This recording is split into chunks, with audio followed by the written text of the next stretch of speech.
This is how bad purgatory is. If you had a silo that every 100 years a bird would pass over that silo with a grain of wheat in its mouth and drop that grain of wheat Yeah. every century, the amount of time that it takes for that silo to fill is what 1 second in purgatory feels like. In hell, that silo goes in your ass. What I'm saying Which is way worse. You wouldn't even notice. You wouldn't. That's what I'm saying. If it's that long, you wouldn't even notice after a while. You just be like, "Oh my god, another freaking century, one more grain. Oh my god, how incredibly awful that is." Yeah. So when people say, "Oh, I'm in hell," dude, you're a freaking moron when you say that, because I think you're just a clown. You don't understand what even 1 second in hell is. Because a bird passing over with 1 grain of wheat. Can you imagine how long that feels like in hell? It doesn't feel like that's in hell. That's not purgatory. And now we're going to start getting into the whole difference between hell and purgatory. There's a pretty big difference. Really? What's the point to going to hell? What's the point to going to hell if there's why would God have a hell? This is something I need to ask you. Now, I've never had this discussion with any Christian ever. Mm-hmm. Why would you have a hell that's different from purgatory? How does this whole thing work? I don't know. Maybe the purgatory was only for the people who had the opportunity, or who never had the opportunity to know the Savior.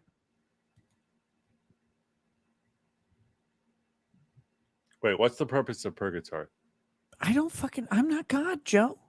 No, but what do you think of? How do you conceptualize this? Purgatory is where you have to go watch Roseanne reruns your entire forever. I don't know. Like I try not to think about the afterlife because, okay, a couple things. You're talking about the passage of time in purgatory and equating like 1 second to this every century a bird drops a grain in a silo and it has to fill up to be 1 second, right? Mm-hmm. But like we know that time and the passage of it is a physical dimension that we live in, that God must exist out of, because it like, I know you don't. Oh shit. I know. Okay. This is going to be a problem. I know that relativity is an issue for you. Oh, here we go. It always comes back to freaking Einstein. Always comes back to Einstein. Here's the reason. Ignore Einstein. Why do you love Albert so much? Ignore Einstein. Like, we're going to go with observable reality. Yeah, okay, observable reality is that time passes. Time passage is relative to the speed that you are traveling at any given moment. The total velocity of you changes the passage of time versus the total velocity of something else. When I talk about total velocity of you at this very second, do you mean your velocity relative to the Earth, or do you mean the fact that the Earth is moving at 5 miles per second, and therefore you are moving at 5 miles per second? You and I are both stationary relative to our surroundings, right? Uh-huh. That means that we are moving with the speed of the Earth, with the speed of our solar system, that combined velocity, right? Mm-hmm. Okay. If we change our velocity relative to that, then we've changed our total velocity, which only matters because our then velocity relative to that is different, which means our experience of time is different. Now, let's say hypothetically, and I don't know that this is physically true, but it's an easy model for people to see. Okay. You know about like an X and Y graph, right? You have the X and Y axes, right?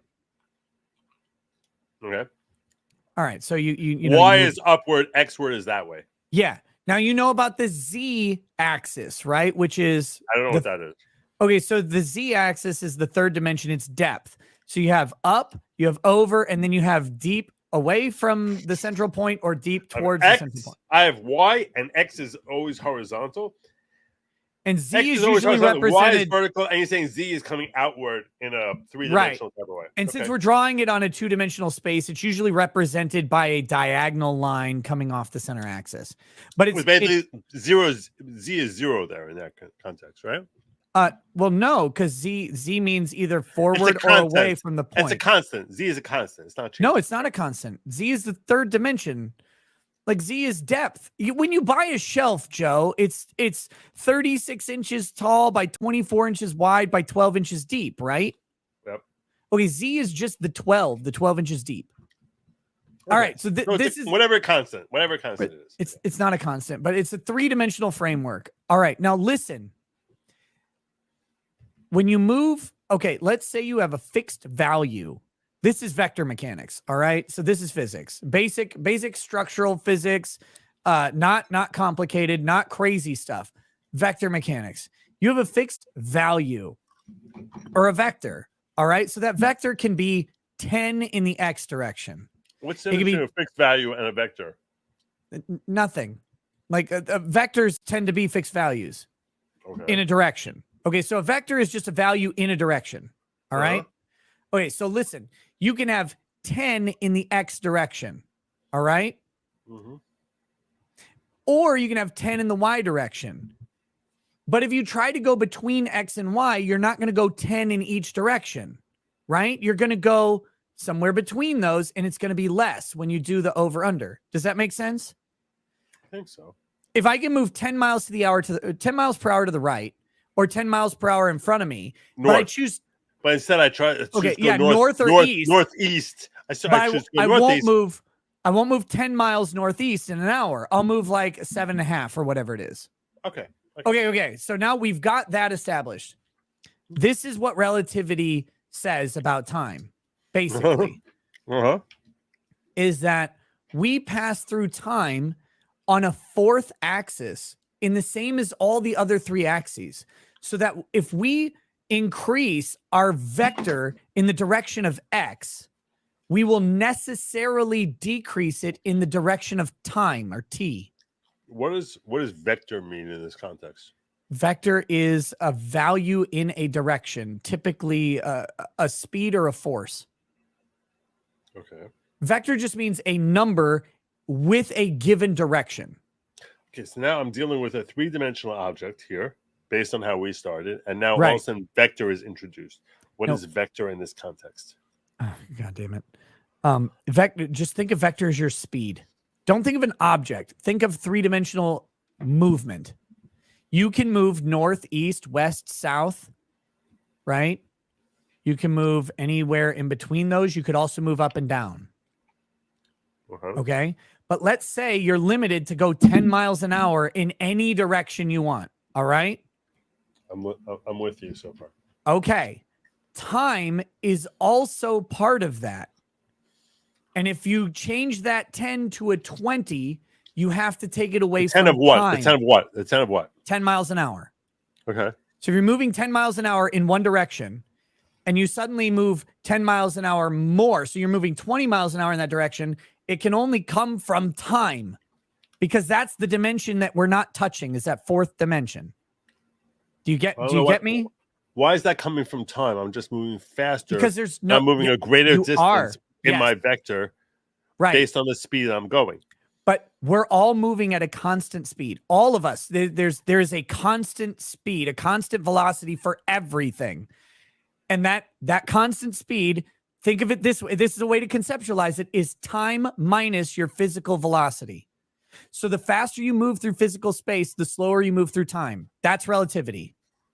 Time minus my physical velocity. Yes.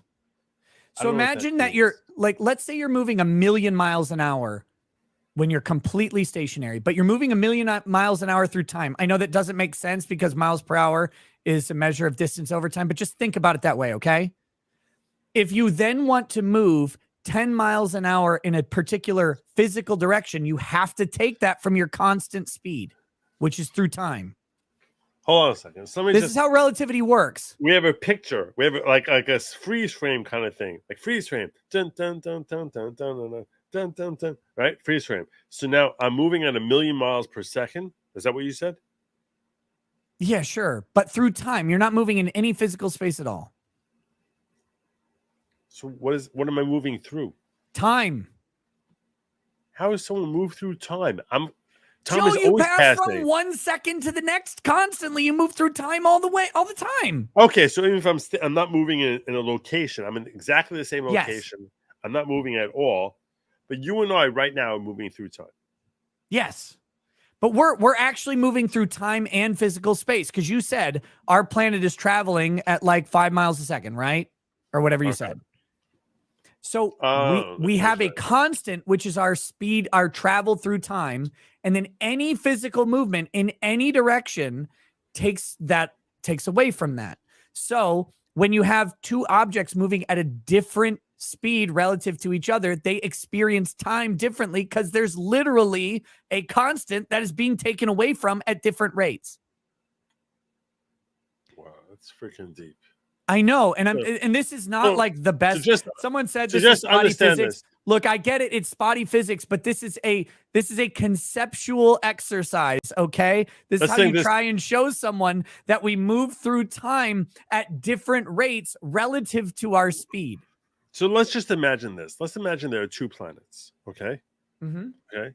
So now I am here on planet Earth, whereas you're in freaking Lululand. Okay.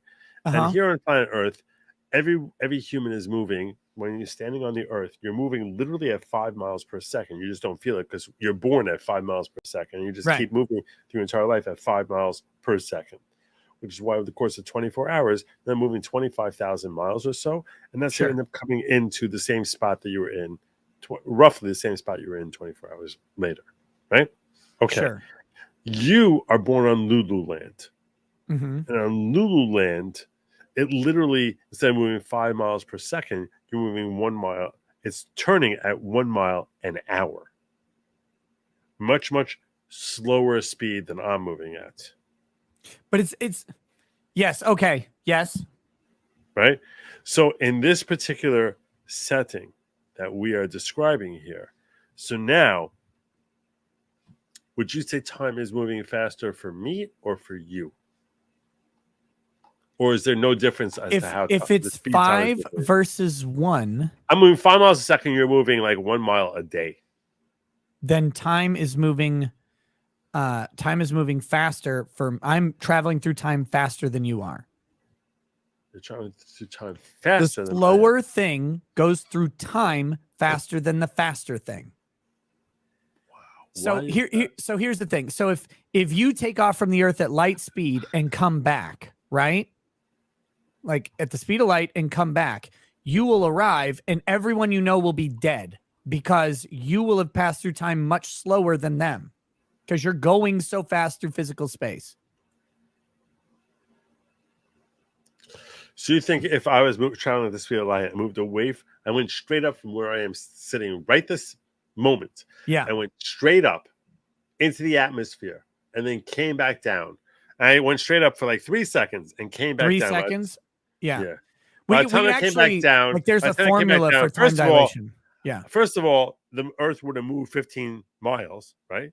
Because Yeah. that's what I'm saying. So it's moving 5 miles per second. So if I come Sure. straight down, I'll land 15 miles away. But if because- you traveled at the speed of light out and back for 3 seconds, you would go a lot farther than the atmosphere. right, obviously. Like really far, like you'd go really far and then come back. Yeah, it's 186,000 miles per second. So in that time, I would go like literally 500 and 18 times 3 would be like 540, Yes, right? your I'd experience go like, would be like 500,000 miles away in 3 Yeah. seconds and then come back down. you'd experience 3 seconds of time. The Earth waiting for you would experience a significantly longer period of time. When you say significant, why would it experience a significantly longer period of time?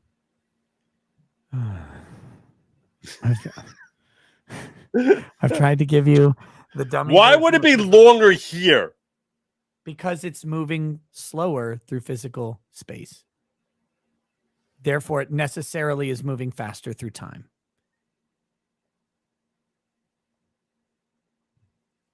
I think And I'm having deja vu that you and I had this argument about this isn't an argument. about Einstein, like I 8 months ago. just want to say, like, Joe, like, this isn't an argument. Kurt and I tried to tell you, not only can they measure this, you have to measure this. Oh, Jesus. Like GPS functions based on time dilation. Like the only reason that satellites can tell you where you are on the planet is because there's a known quantity of time dilation based on velocity that is relative. Next thing you can tell me I need to get vaccinated. Ooh, I better get vaccinated. No, I would never tell you that at all. If not, if you don't get vaccinated, you're gonna die for sure.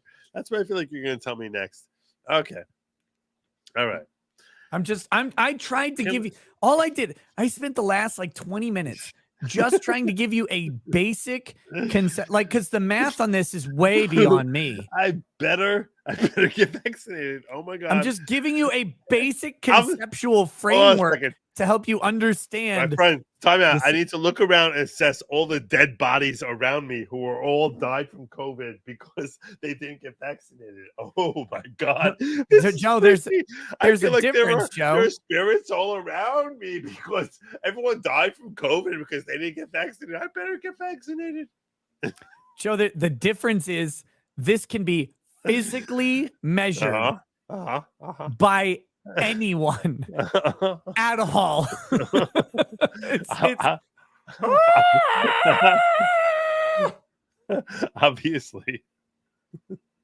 Obviously, everyone you're watching at home, everything he's saying, totally true. Totally true.